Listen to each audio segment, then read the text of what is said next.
Bonjour, dans cette vidéo, nous allons voir comment créer une prescription pour la spécialité infirmier. Alors, dans un premier temps, on va aller sur la bulle prescription. On va retrouver à gauche tous les patients qui ont été créés sur le logiciel et à droite toutes les prescriptions associées aux patients sélectionnés. Je vais prendre un exemple avec Démopol.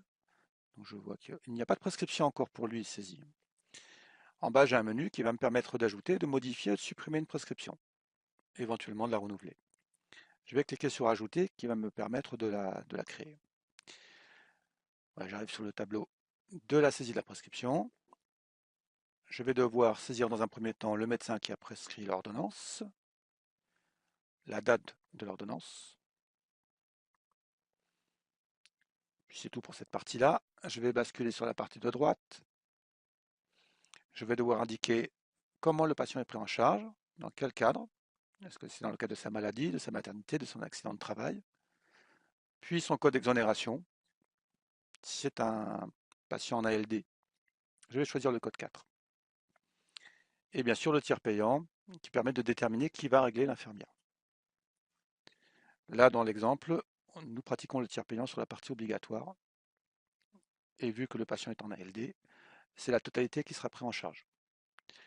Puis la troisième partie, on va devoir déterminer quel acte nous allons saisir. Donc je vais aller sur le pôle interrogation qui va me permettre d'afficher la nomenclature. Je vais choisir ici comme exemple une injection sous-cutanée. Alors je vais taper I dans le filtre, puis je vais faire Entrée, ce qui va me permettre de filtrer tous les actes qui commencent par I, notamment ma sous-cut. Alors, je vais faire un double clic sur injection sous-cutanée, qui se retrouve ici sur ma prescription. Il va falloir aussi indiquer la durée et la fréquence de la prescription. Dans l'exemple que nous avons pris, si je démarre le 4 mars, et si les soins sont valables un mois, je vais m'appuyer sur le petit calendrier qu'on a à droite, voilà, pour que le logiciel calcule les soins pour un mois, pour 3 mois, pour 6 mois, ce qui est très pratique pour vos chroniques. Et donc ça devrait s'arrêter le 3 avril 2019. La fréquence, une fois tous les 1 jour si c'est tous les jours, tous les 2 jours si c'est un jour sur 2. On peut aussi préciser des jours précis dans la semaine, que les mardis, que les vendredis. Voilà, si c'est indiqué sur la prescription, bien sûr.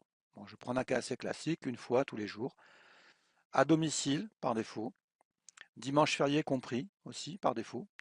Et on va devoir indiquer l'heure de passage. L'heure n'est pas transmise à la Sécu, mais le logiciel en a besoin pour calculer les déplacements, les fériés, les nuits éventuellement. Là, je vais laisser 9 heures comme heure générique. Et puis c'est tout. On est dans un cas assez classique, une sous-cut à réaliser une fois par jour pendant un mois, à domicile, dimanche férié compris.